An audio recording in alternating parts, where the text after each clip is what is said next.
Hello, everyone, and welcome to Dr. Deep State. I hope everyone has had an excellent holiday season. We took a few weeks off here at Dr. Deep State, but we are very much excited about the year 2024 and really tapping into our new book, In Pursuit of the Metaverse. Of course, this channel, Dr. Deep State, has been about producing the two books, Seeing Through the Singularity, and now In Pursuit of the Metaverse, in order to really explain, especially in metaphysical terms, what exactly is going on in the world today. And you'll have many people positing this or that idea, but very rarely will anybody say that there's a grand conspiracy.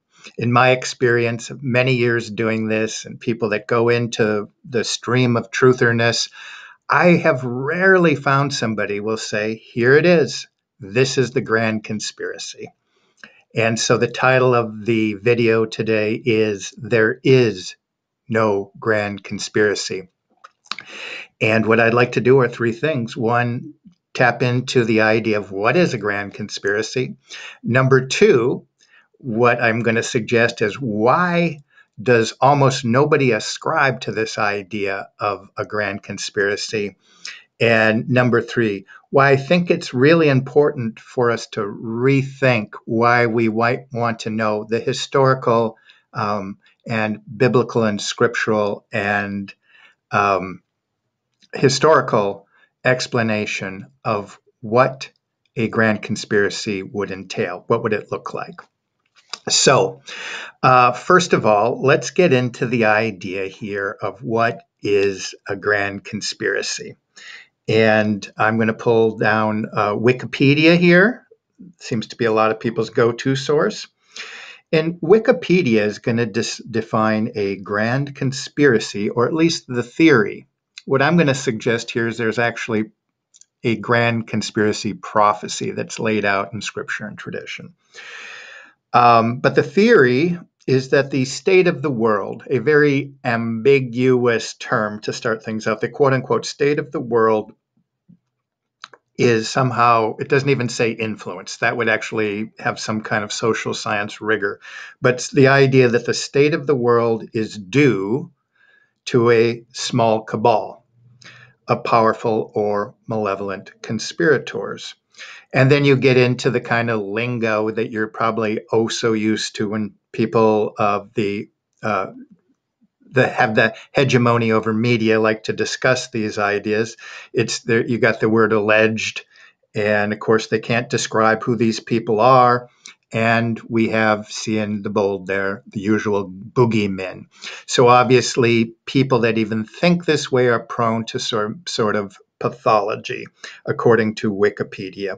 And it could be the whole cluster of things from giant organizations to trilateral commissions, the Bavarian Illuminati, the Masons, ethnic groups, the Clintons, the Bushes, the Kennedys, etc., all in order to demonize. So we're getting the idea straight out the gate here that people that are a part of or take part of conspiracy theorizing probably have a pathology or an issue.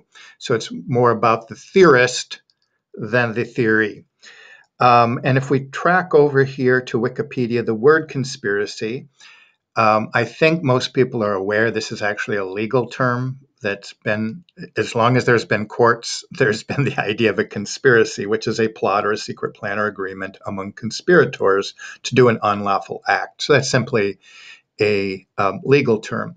So I guess part of maybe what's going on here, we accept this when a prosecuting attorney does this in a court of law as a line of questioning, look through the best circumstantial evidence. Then we move to the harder forensic kind of evidence and always asking the question, who benefits? Of course, on these kind of wiki pages, they told you that's what you're not supposed to do. Lay people are not supposed to get involved in pattern recognition. And certainly, I've seen this in a number of sites, crazy people that ask the question, who benefits? which of course is exactly what you would do in a court of law or really in any good research paper. Down below, a conspiracy theory is distinct from a conspiracy. It refers to hypothesized conspiracies with specific characters, but ultimately it's opposed to the mainstream consensus. So you're going from something different than the hegemony of sort of what is said in the academia, scientists, historians, etc. So I think maybe that would have had more weight maybe 5 years ago, given the events that have taken place in the world. I think a lot of people have just seen scientists, uh, journalists, and or historians being bought and sold. So I think the question would be like, who is still towing that line? And I'm sure plenty of people still are. So that's what I have for you. The idea that a conspiracy, according to this, the state of affairs in the world, whatever that means, the state of affairs in the world is somehow being influenced by a cabal of people. So what I'm going to suggest to you here is that I ascribe to grand conspiracy theories. I go against the flow. I actually think the grand conspiracy, the biblical, according to scripture and tradition, is quite simple. It's been consistent for 2,000 years. The real question is, why are people afraid to go there when it's so simple? And if I don't know a more simple way I could say this, that according to the doctors of the church and the church fathers and what's been consistent, that the group that rejected Christ are still in line to receive a Davidic kingdom. And so part of the plan would be to destroy the Christian messianic era, the last 2,000 years, to completely destroy it, which entails the destruction of it in the hearts and the minds of the faithful. So destroy Christian civilization in order to introduce the messianic age. That's simple. It's always been said for 2,000 years. The real mystery, or we could say perhaps phenomenon, conspiracy, is why people can't see that. And that's what I'm so fascinated in. Not only can they not see that, but when you describe the grand conspiracy or people that have maintained the deposit of this conspiracy within the church, people just shun it and go the other way.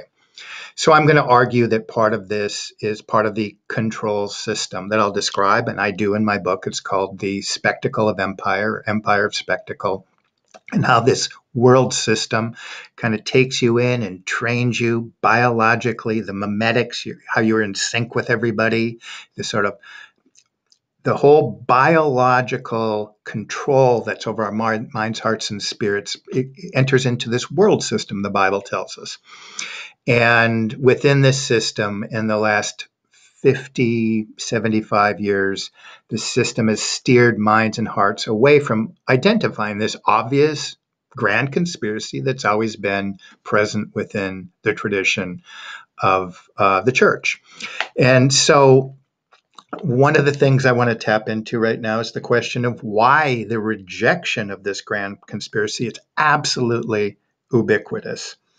And I'm going to say the spectacle or the world system ensures that there is no profit or incentive for talking about it. You can go round and round and talk about the Democrats, the Republicans, the communists versus the Nazis. But you can't kind of see how it's all held together, how all the other groups are subsumed in this one historical lineage that seeks to obliterate the Christian messianic era in order to introduce another era. And so the spectacle not only ensures there's no profit, and okay, I'm going to tell you this, my site has been devoted to uncovering this, I say it in Seeing Through the Singularity, this cosmic conspiracy against God and man that the Bible identifies. So the site's been devoted to it, to building and producing the book in Seeing Through the Singularity, which describes this grand conspiracy in simple terms. There's the teleos, the ending. What is the point of the Christian message? And the point is that it's moving from our fallen state into, as the Bible ends, into a new heaven and earth. And part of that story is the hypostatic union with Christ and believers. So it's the individual or collective into the mystical body of Christ. That's the Christian singularity that will lead to a new heaven and a new earth. In the Christian singularity, we live in an inaugurated reality. So, with the advent of Christ, something completely changed. Human consciousness was shattered and realigned. So, in the pre Christian world, what we call the temporal, the intra, the intracosmic would have been all that there was. So the gods of that world were sort of bigger versions of us, maybe better versions of us, but they sort of shared in the same intracosmic realm as us. What the advent of Christ did is he comes from the transcendent realm into our reality, and he blows apart our kind of notion of how reality is constructed. So a God that is transcendent is a God that is eternally begotten. And not only does he supersede and is larger than all the other gods, he's altogether different. He is uncreated. Everything that exists is created from and through the Creator. And so when we have now the idea of this temporal concept introduced into our eminent worldly framework, we now have a reality that somehow our existence here is aligned to a heavenly kingdom or an eternal existence. And that's what framed the Christian messianic age that we live in. It's inaugurated. We have one foot in it. We can begin participating. We can begin our eternal journey by participating here and now in this space that we call the Metavese that shares in the eternal. So this is the framework we're getting in. And what my book proposes here, what Will Tucker and I argue in our book, is that the grand conspiracy is about reducing that space in your mind, that idea of a heavenly kingdom. And this has been reduced through this process we call a descent into simulacrum. And there's 4 major stages that it goes through. And the final stage is pure simulacrum, where we live in just this temporal, self-referential reality. And this is where communism has always tried to take people. This is where the new messianic era will take people.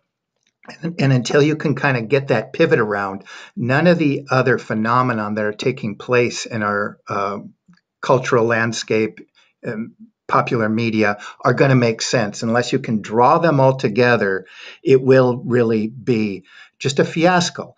Conspiracies become, unfortunately, part of the spectacle and the amusements. And so let me just talk about spectacles for a moment.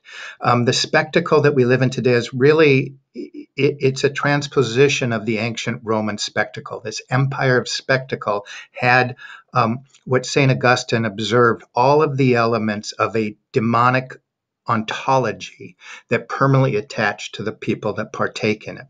So we oftentimes think that the Christians of the early era became martyrs because they refused to worship the gods of that era. And that's totally correct. The principal way they refused to do it is they refused to participate in this games, the spectacle. And the spectacle was built up. It's a proto version of the kind of high electronic media kind of version that we have today. But with sort of the class hierarchy, the blood, the drama, it was all created so that people became sort of these demonic thought forms framed were part of the participation process, the visual experiential process. And St. Augustine said it was so acute that there was no way that anybody that wanted to become a Christian in the first few centuries, they needed, before they could be catechized and baptized, they needed to be exorcised, because there's no way the Holy Spirit could take hold fully until these demons of the spectacle had been exercised. And I would argue the transposition of that is very much what we're involved with the modern spectacle. And I'll read a little bit about the modern spectacle for you.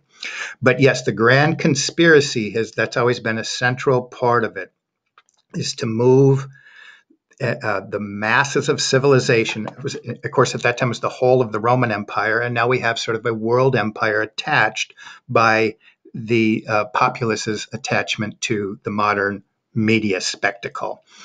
And so I believe that part of the reason that so many people have trouble identifying something that was so easily identifiable throughout Christian history is because of the attachments that we have today, in part to the spectacle. So the church has always recognized this grand conspiracy. And I would like to read from you just briefly a few modern, well, in this case, archbishops or priests in the church who take on this lineage. And once you take this on, within the spectacle, not only are there no incentives for simply speaking this truth, but the algorithms work against you. Other influencers don't want to invite you on because, as we'll find out in a moment, no matter how powerful this is, if they can't just simply pathologize you, then they ignore you. So as far as pathologizing, really even people that are Christians oftentimes fall into this line of thinking. We're back here at conspiracies. Another piece of this that we read is that people that are involved in this sort of ideation, this thought process where you're trying to recognize patterns and make sense of the world, that this is a low-level thinking. The Wikipedia tells us this is low. It's not like the sophisticated couch potato that's got his nachos there and watching the CNN, the Fox News, etc., and just taking it at face value. That's sophisticated. So when you actually go there and grab the computer and start looking around, that's low level. And this is an inversion of reality. So what we would call critical thinking and weighing evidence and all of those things that we were taught, that we were trained in as social scientists, now an upside down world, that's questioning authority. So low-level thinking involves paranoia, projection, schizophrenia, narcissism, insecure attachments, cognitive bias, illusionary pattern recognitions. And there's an assumption here that if there was anything, of course, the scientists and the historians and the people in the press crew, the journalists, they would have, of course, told us about this. So what happens when people, and bear in mind, Christ is the Logos. He is truth. And so when we try to find truth, we try to find Christ. Those two things as Christians should be kind of understandable. But again, when Christ came from the transcendent realm, what had happened is the populace in the pre-Christian era had been sort of prepared for this idea of the transcendent realm. Plato had exposed it to some extent, and he talked about these universal forms of truth, beauty, goodness, justice, and so forth. And when Christ came into our reality, the Logos made flesh, the Logos, all things were made through the Logos, for the Logos, by the Logos. So Christ as a human being embodies the perfection of all of these forms walking among us. And so Plato's impersonal universals have now become personal. So the God that transcends everything, that's beyond our capacity to even think, we can more clearly understand now how we are made in God's image, and that there's a personal attachment to this perfection of the creation of all things that desires our soul to return to those things. Many of those ideas were present in the Hellenistic world, but with the advent of Christ, he personalizes these perfections, invites us into a personal relationship with divinity itself. Something that's obviously a game changer, but something that literally changed the concept of reality. Reality now exists in both, in this metavese, where we're participating in both the eternal and the temporal at the same time. Again, the grand conspiracy wants to crunch the eternal level down so everything's material. So that's been going on for several hundred years. But the final stage of it will be literally the idea that adherence to these beliefs, adherence to Christ, will become literally illegal. And that must be present before the introduction of the new messianic era. Let me read for you real quickly from chapter 2 of the book. And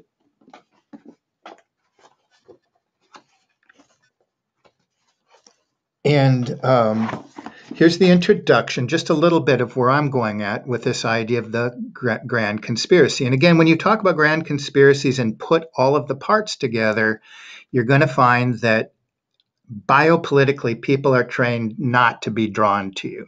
The people's, subconscious cost-benefit analysis kind of has been trained to be a little afraid of this information.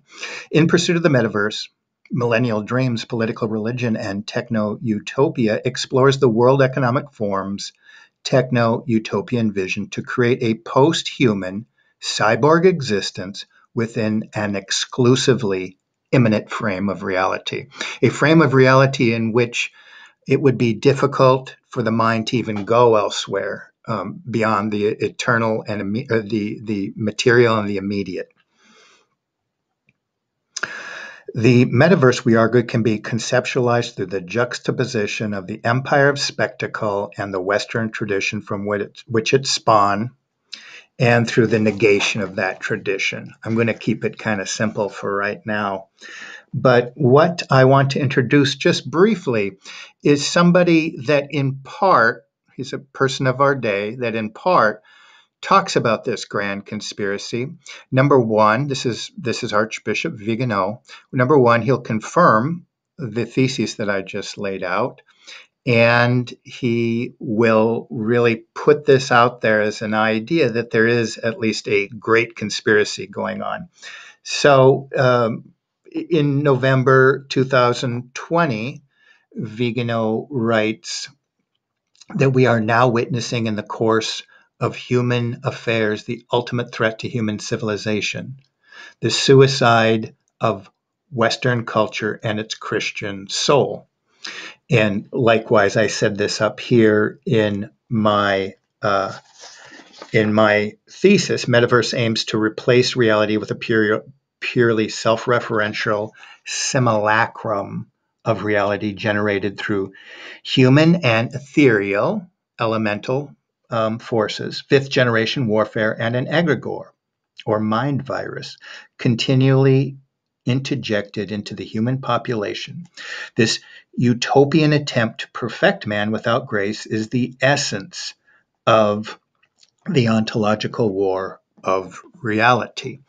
And Vigano concurs with that. He further warns that the fate of the whole world is being threatened by a global conspiracy against God and man. And certainly those are always elements of what I've called the cosmic conspiracy that's laid out in scripture and tradition. Really nothing's changed. It's just being played out. And so Vigano identifies this grand conspiracy against God and man. Indeed, it is indeed, says Vigano, indeed, it is a totalitarian warfare against reality. Vigano writes, a global plan called the Great Reset is underway. Its architects are a global elite, sounds like a cabal, that wants to subdue all humanity, imposing coercive measures with which to drastically limit individual freedoms and those of entire populations, which seek to adopt the objective reality to its own ideological schemes, that is, in continual mutation. So the reality of the Christian age, which includes both the eternal, the temporal, and the worldly and the heavenly, the immanent and the transcendent, is being manipulated for an ideological result, an ideological or a new political, theological world system. And here's the question we pose in pursuit of the metaverse. And it's not a question that there is a grand conspiracy, because the church has always recognized. Now the church has not always recognized the World Economics Forum's part in this, but that there is a grand conspiracy against God and man, and the ultimate result of this will be that this committed group of people, presumably in the Davidic line, are going to crush Christ's messianic era in order to introduce a new messianic era. And that's been consistent since the church fathers at the get-go. The question we ask here, and we're asking it really to just anyone, Christians, Catholics, Protestants, atheists, why, but in particular, people in the Catholic Church, because this is the conspiracy that's always been recognized by the church. Why do, we ask, precious few bishops, cardinals, priests, and public intellectuals not see what Archbishop Vigano sees? Why do they? I mean, he describes this. I guess I've been watching this now for a few years. A lot of people just simply don't go there. Some people do repeat what he says, and they don't kind of connect this, I guess, with the conspiracy that's always been there in the church. And what I would like to finish this part, the unfortunate part about, well, there's a few unfortunate parts about Archbishop Vigano. This initial letter from November 2020 was written to then President Donald Trump, thinking that he would somehow be able to help us out. And he had some kind of strange feelings about the Ukrainian versus Russian situation. I call them strange. And so he's, in my estimation, far from perfect, but he is alone and out there bellowing. This is part, to some extent. My ultimate issue with Archbishop Vigano is he does not name names, and he doesn't get into the details, which is, he could do better at this. Then this is all part of destroying Christian civilization to introduce a new one. I think he kind of put it there in different language. So number one, we talked a little bit about what a grand conspiracy is according to Wikipedia. And even that somehow a cabal is responsible for the state of affairs. You know what? I'll even sign on to the definition of as they said it. But what my book argues is, in fact, the pathology of many of these characteristics, projection and denial and so forth, is really a product of the people that do not see the grand conspiracy, or at least cannot sense that there's something that doesn't add up, or there's some kind of forces that clearly are targeting Christian civilization. Okay, so I want to finish this up by, first we defined a little bit about the grand conspiracy. Number two, why do few people acknowledge it? I'll go into that a little bit before, because this spectacle system, I'll pull that together, really does not reward, but yet punishes people that acknowledge it and dare to say it and want to contribute to a discussion about thinking through the place of the world in line with this conspiracy that's always been part of really the deposit of faith within the Catholic Church. So I'm going to pick up a little bit here on chapter 14 of my book. And so many times, again, in the book, we say we argue, we assert, and the other voice there, of course, is Will Tucker, always involved from the very beginning in the construction of the book. I couldn't even begin to weigh the influence of Will on that. So sometimes I'll say I, and sometimes I'll say we. Chapter 14 is called When Christ Becomes Hate Speech. So I'd like to finish today talking about chapter 14, the concluding chapter of In Pursuit of the Metaverse, where it's really pulling together this grand conspiracy. And I certainly don't rely on my own ideas for this. I rely especially on Father Fahey. He was an Irishman. He did most of his highly important work in the 1930s through the 1950s. He was a priest, of course. He studied at some of the very finest universities in Europe, in fact, the world. He was usually the top of his class. The work he was doing was the culmination of the magisterial documents and centuries of papal explanations and decrees as they pertain to the grand conspiracy. So he, in my estimation, when he pulls this together, he goes further than Vigano in that he names the essential names and explains the mechanism and why this works. And I think it's so important to understand this. And so did Father Fahey. And that's why he committed his life and his whole corpus of works to explaining this, because without this knowledge, we really we end up kind of chasing our tails and becoming part of this thing we call the spectacle, the world system. I believe understanding this conspiracy helps us understand the order of God's world and how we help participate properly and preserve that order. So I'll begin by just a quote I pulled up from Father Fahey to begin the chapter. Those who view the Jewish nation's aims as merely conspiracy theory have not grasped God's plan for order. And that's a penetrating statement right there. And it really should cause us pause and reflect. Now, what I've done in this chapter, I've taken, I think, my 6 favorite books that really deal, he consistently goes back to this idea, especially the idea of the kingship of Christ that was present during Christendom, that Christ created, his intention was that his great commission that go forth and baptize all nations, he wanted us to create a Christian civilization. And in Fahey's mind, in spiritual terms, that really was done and topped out in about the 12th or 13th century, when the dominant regimes of our day took the responsibility of taking the collective souls, the minds and spirits of the populace, and directing them to the heavens.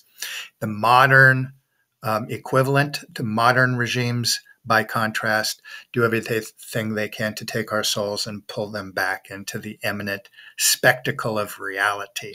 So I want to talk just briefly about the idea of spectacle, or we could call it the world system. So what I'm suggesting is the ancient empire, the spectacle there, the demonic ontology of that spectacle has migrated. There's a continuous thread I'll pick up, but it's migrated into our current situation. And Guy Debord, French name, Marxist thinker. I baptize a number of Marxist thinkers in this work so that we can help us understand the historical descent into simulacrum, how we're pulling away from the role of the mediation, the specific mediation through the icon of the church, and into differing layers that devolve eventually into simulacrum, this completely artificial reality that is part of the prophesied great conspiracy. According to Guy Debord, spectacle keeps people in a state of unconsciousness as they pass through the practical changes in their conditions or existence. So it keeps people in a state of, they're zombies. I mean, even Marxists kind of understand that the human's kind of made to do something. But of course, Marxists, we'll find out, are kind of in a pickle because they want to critique the dominant world powers, but yet at the same time, they're working from the same set of assumptions that there is no metaphysical realm. So it's an interesting position that they find themselves in. But according to Guy Debord, it is neither a conspiracy of the elite nor a state-sponsored control. Rather, the spectacle becomes part of society and culture through a giant feedback loop that encompasses the ongoing cycles of production and consumption. So we just kind of get lost. We become hamsters in this wheel as we become unthinking parts of this consumption and production cycle. According to Hart and Negre, now I'm merging two neo-Marxist thinkers here. Well, Guy, who comes up with the idea of the spectacle in the 1960s, and this seminal work from the year 2000 with Guy and Negre. It's published by Harvard University Press, and it's a really fresh paradigm on the concept of empire. I marry these two ideas and introduce the idea of the empire of spectacle, that it's not just the Roman citizens, 2,000 years ago that kind of gave their spirits to the system, but it's really a worldwide system. And gosh, can we see that from what's taken place over the last several years, people walking in lockstep to the demonic ontology of this system, this world system. And so Hart and Negre, according to them, and they use Guy's idea here of spectacle. Guy called it the society of spectacle. And they use it. They say that spectacle destroys any collective form of sociability. It atomizes social actors into their separate automobiles, video screens, amusements, while at the same time it imposes a new mass sociability. It redefines reality and puts you and situates you into a new reality by the makers of the, well, we'll get to that, a uniformity. It imposes a new uniformity of thought and action. And so what I'm going to suggest is part of this uniformity, this system that just seems to kind of make you, the sort of matrix that kind of teaches you and trains you how to think. One of the things it doesn't want to do is say that there is a conspiracy, there's a grand conspiracy, and it's basically this simple. It's a intergenerational group of people that are committed to destroying the Christian messianic era in order to introduce a new era. Something that has been identified within the church since the early doctors of the church. So, yet, according to Hart and Negre, the spectacle has neither an elite nor conspiratorial component. So, even the people that can penetrate this deep, just like all the truthers out there, no, there's not a grand conspiracy. They're not even a conspiracy. There's no elite. And that's, okay, that's sort of funny. In contrast, I'm talking about Will Tucker and Dr. Haugen here, argue that the empire of spectacle is managed through natural and supernatural. It's a cosmic conspiracy. It involves the fallen angels, etc. So the empire of spectacle is managed through natural and supernatural forces, what Dr. Dennis Fahey termed a conspiracy of organized naturalism. And he gets into even further detail about how that is organized. So yes, Father Fahey would fall under the guise of what Wikipedia would call a delusional projectionist, psychobabble, the whole list. I think this is the reason I really encourage you to read this or, review, because Father Fahey has been memory holed by the Catholic Church. And unfortunately, he's been memory holed by the traditionalists. And part of this idea of creating this demonic ontology where we have these certain thought forms where we'll go here and we can't go there, part of that idea is the fullness of truth.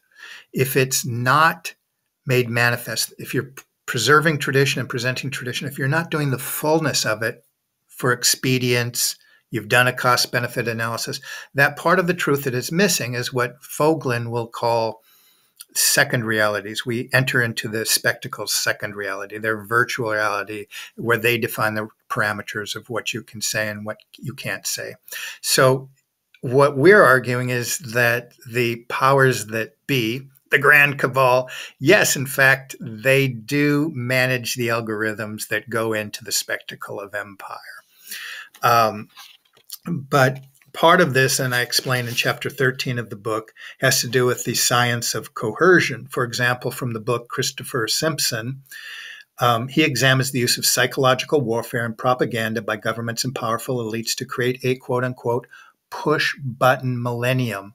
And he's talking about this 60 years ago, how eventually we'll get control of the algorithms and control the supercomputer that will bring in and usher in the messianic era through controlling the algorithms of information within the empire of spectacle.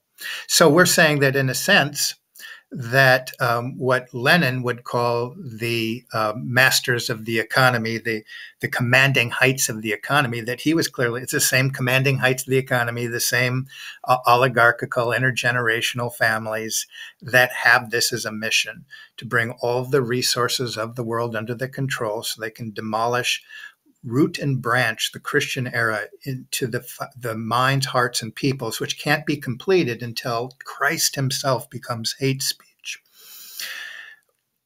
So Simpson explains that the science of coercion is not a conspiracy in the hackneyed sense of the word.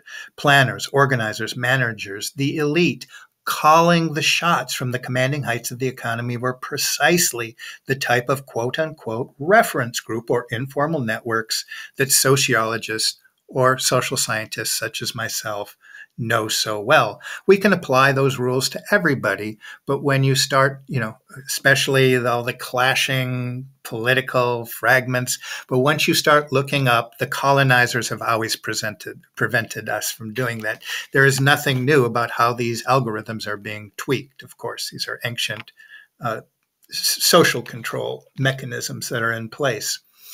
So the planners, organizers, the elites calling the shots are precisely the type of reference group that we talk about, that known to sociologists like Hart and Negre. Yet, these neo-Marxist authors, by relegating the teleology of events to evolutionary happenstance. It's just one damn thing after another. And we're in the academia, we're historians, so you can't get a paycheck if you say anything different. Things just happen, one damn thing after another, survival of the fittest. So I'm saying when you look at the teleology, Christianity has a teleology. The era that if you reject all this and God is dead, you don't have to go there. But I suggest you're willing with a deformed reality. So this reality that we're talking about is historical, it's sacramental, and it's a mediated reality. So the teleology of it, again, is the hypostatic union, the beatific vision. We live in this inaugurated reality where believers have one foot in the kingdom of heaven that will eventuate in a new heaven and a new earth. The grand conspiracy is a teleology that inverts that. So the Christian singularity is inverted into the technological singularity, the beehive, the metaverse, so that we're all essentially watching the same programming.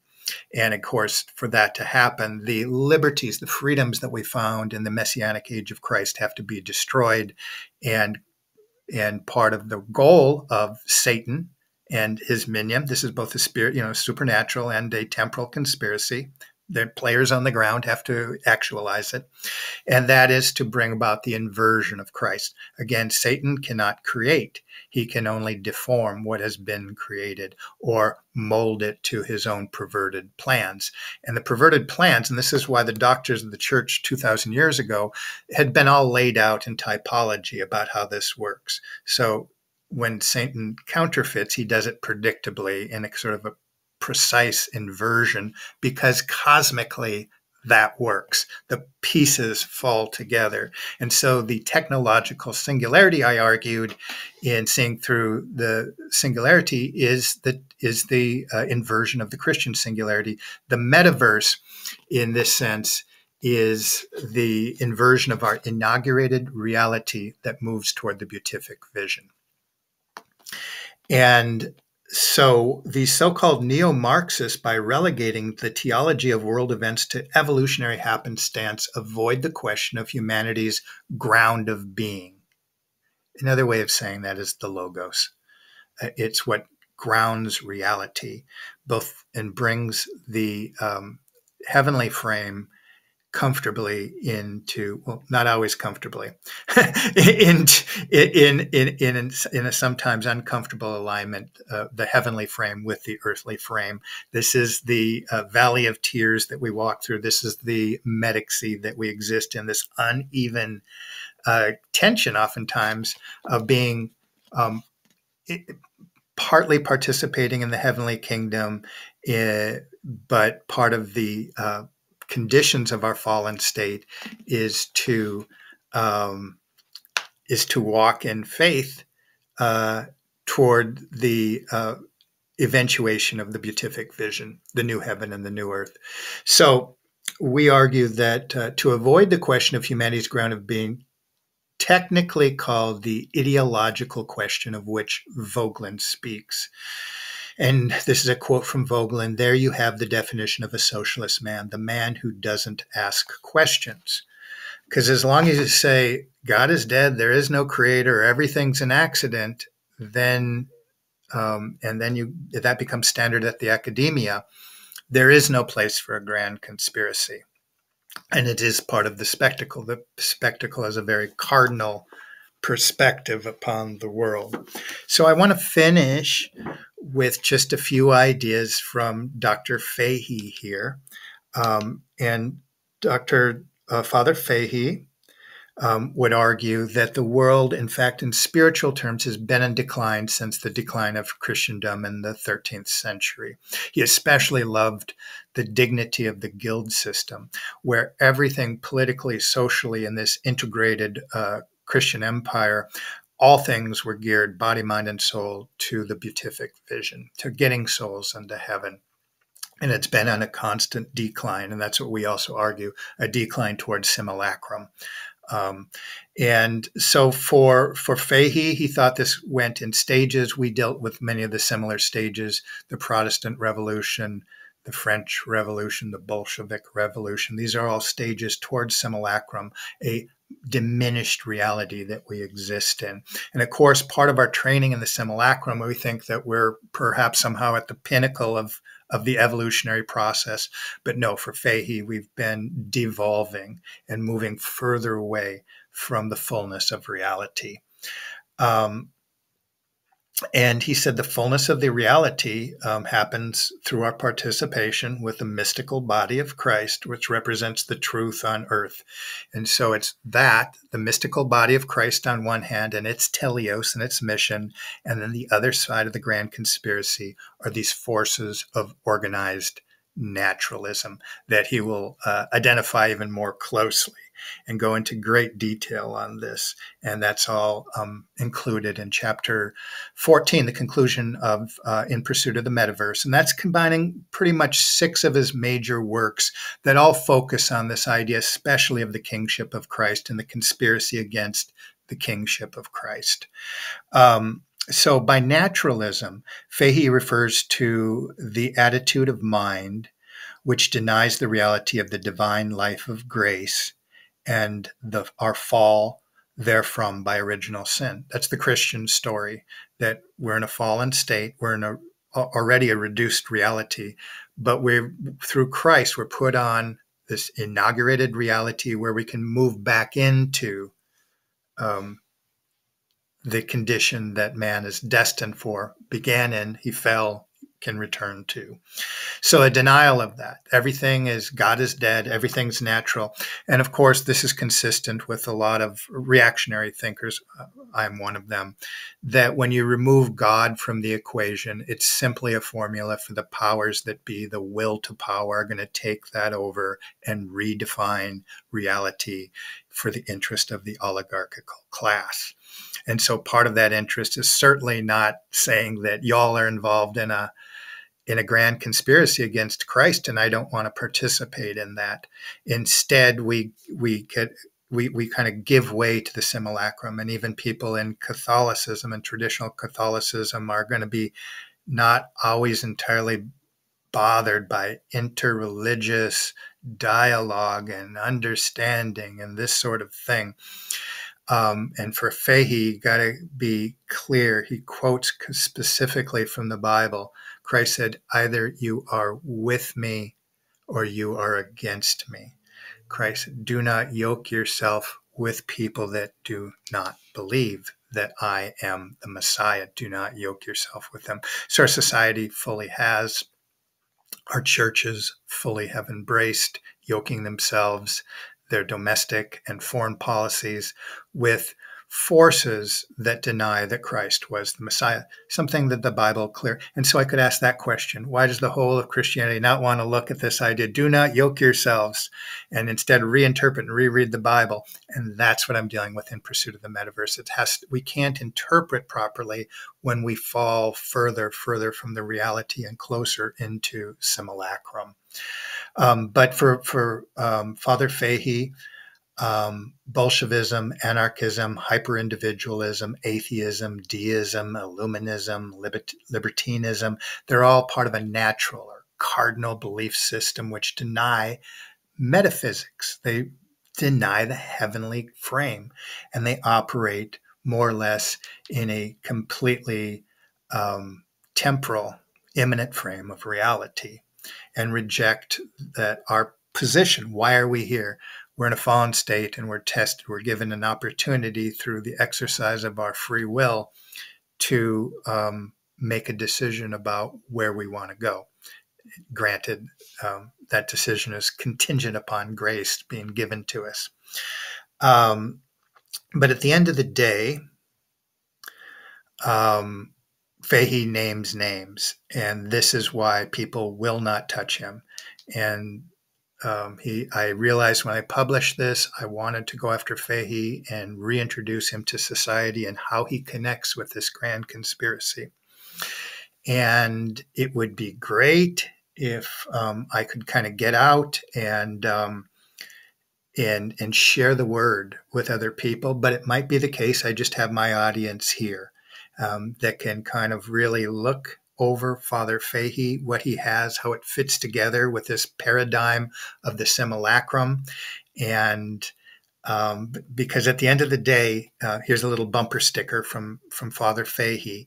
This is the kind of thing he's not afraid to talk about. And some people will write it off. Well, he was around some French currents of thought in the 1940s and 50s, and that's pathologizing the man. This is a great and important thinker that has been memory holed. And so he's all about reintroducing to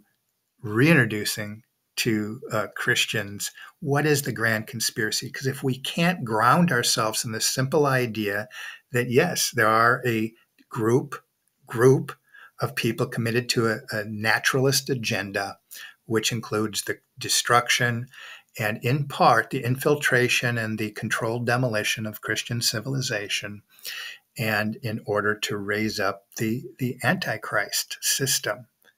And people can pick together, but until we can see that, we need to, before we can figure out who to vote for in this world, we need to get right in our own minds. And Dr. Deep State has always been about that. But before I finish, another thinker that we just, in this time, if you want to kind of, well, the spectacle tells you not to go there or to go there. Well, the spectacle is also telling you not to read Father Maudsley's book, If You Believed in Moses, Volume 2. It's been censored from Amazon. So it should be all the more reason that you're going to go in there and explore what is the grand conspiracy that the greats like Father Fahey and I think Father Maudsley can be counted among the greats, because he is the lone voice. As Orwell said, in a regime of lies, it's a heroic act to tell the truth. And this is the deepest truth that we can tell, this conspiracy, this grand conspiracy against God and man. So I hope you all are doing well. This has been Dr. Deep State, and I'll be getting back to you real soon.